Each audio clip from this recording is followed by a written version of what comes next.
Hello, it's Thursday. Welcome back for week 3 of our spooky Halloween series. So this week we are going to be doing the vampire bat. A written version of this pattern will be sent out to my patrons and will be made available in my Etsy. I will leave a link to both in the description down below.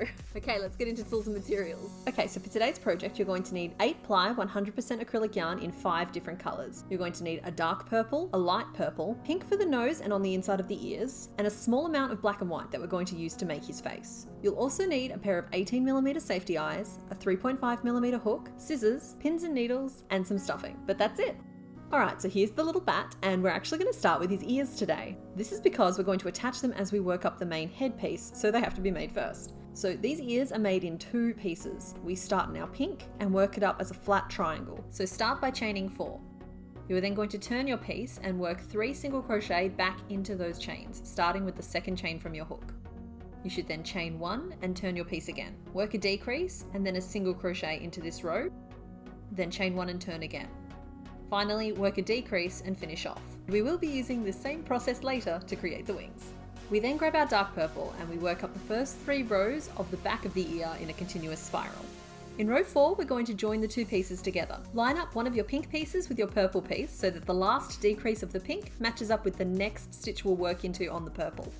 So we're going to be working through both layers. For the first 2 stitches we're going to work, they're going to be going into different stitches on the purple piece, but the same stitch on the pink, that decrease. For the next 2 stitches we work, each one will go through 1 purple stitch and 1 opening down the side of the pink. And that should bring you to the first corner of the pink piece. We're going to work the next 2 purple stitches into that same pink corner. And then working the remaining stitches, we're going to be working each stitch through 1 purple stitch and 1 opening on the pink. Now on the pink piece, it can be kind of tricky to see where you want to put your next stitch. So don't worry too much if you're ending up with a slightly different stitch count than I am. What you should be focusing on is just working through both layers and making it the whole way around the piece so that you've worked into every purple stitch. You're going to work 1 more single crochet into the last purple stitch and into the pink decrease from the start. So we've done 3 stitches total into that 1 stitch. Then finish off. And we're going to repeat that whole process to make a second ear. So there are the ears. Now it might be a little bit unconventional, but at this point I decided that I wanted my weekly yarn companion to be a bunny. So I decided we're going to make the back feet next. And he makes a good little bun. Okay, so next up we're going to be making the head and body. Now we're going to start in our dark purple and work up the first 4 rows, which should leave you with a circle that is 24 stitches around.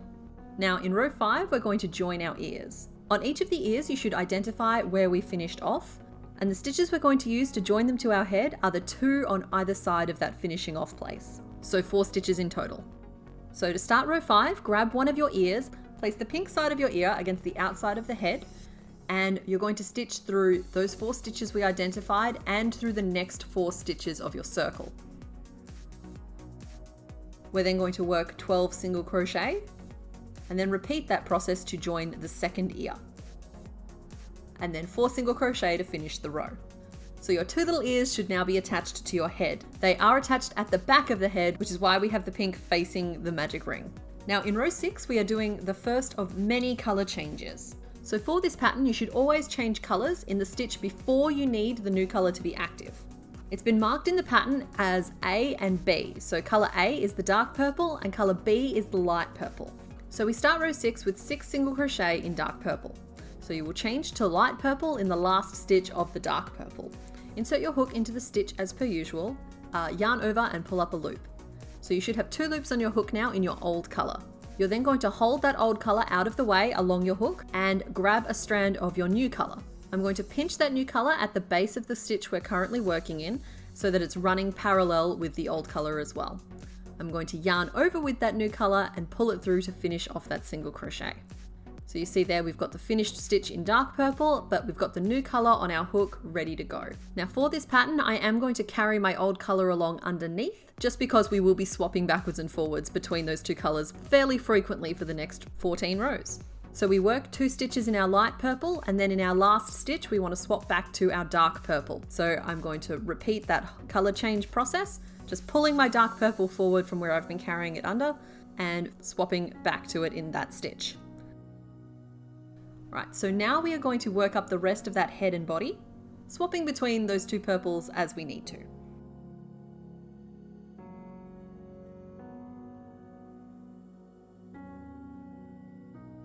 Okay, so that is the end of row 19, and at this point we're going to stop and we're going to pop our eyes in, just while the opening is still wide enough for us to be able to reach up inside. So I am positioning each of my eyes centered in the little curve of light purple that we've made with our color changes. The markings on this particular pattern should make it fairly easy for you to see where your eyes need to go. And then I'm going to snap the backs on, and I'm going to stuff the piece quite firmly, and then I'm going to finish off the final 3 rows of that piece. At this point, we should have our head and body piece with both ears attached, and you should also have your back feet done. So next up, we're going to make his nose. So for the nose, it's a little bit more freeform. So you're going to start by chaining 4. You're then going to work a double crochet in the 4th chain from your hook. So that's the first chain we made in that initial chain of 4. You're then going to chain 1 and double crochet into that same stitch again. And you'll see that that's formed a little triangle with 2 nostril type slits in it. Then finish off. And finally, we are going to make his wings. So for the wings, we're going to use our dark purple, and they are constructed the same way we constructed the pink triangles that went inside the ears, chaining 1 and turning at the end of each row. For the final row of the wing, we do turn and work along the top of it, just to help smooth out that edge. When you finish off your wing, make sure you leave a long tail so that you can weave it in and out between the stitches back to the shoulder joint to help you tuck that end away. And you will of course need 2 of those. We've made all of our pieces. We're going to finish creating his face. Start by grabbing your nose piece, and we're going to pin that in place between his eyes. You'll note that the top of his nose should just make contact with that widow's peak, that point of the dark purple down between the eyes. You should then grab a little bit of your pink and sew that on. Sewing around the edge should be sufficient. You shouldn't have to secure the middle stem of that middle double crochet stitch down as well. I'm now going to grab my white and stitch on 2 little triangles for his teeth. So use your crochet stitches as a guide. You're going to stitch on a little triangle on either side of his nose.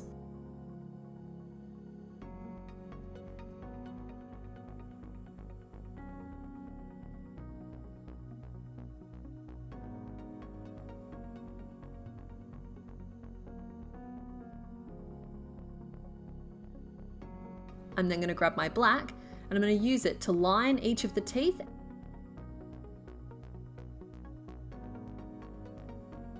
and the underside of the nose, just to really emphasize that mouth.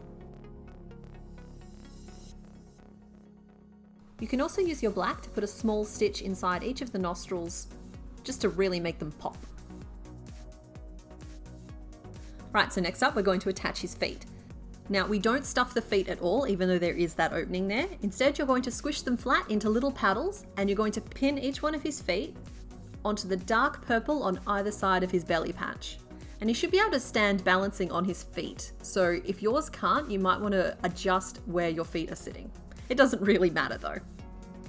So last but not least, we're going to pin the wings in place. Now, you'll note that the wings each have a shoulder and a wing tip. So on each side of the bat, you're going to line up one of the shoulders of the wing with the light purple stitch that is closest to his shoulder blades. And in order to check that they're in the right place, you can wrap the wing around his body, and the wing tip should just touch the corner of the dark purple on the front. So with both of those pinned in place, I'm now going to take some of my dark purple and I'm going to stitch on the feet and the wings at the shoulder only.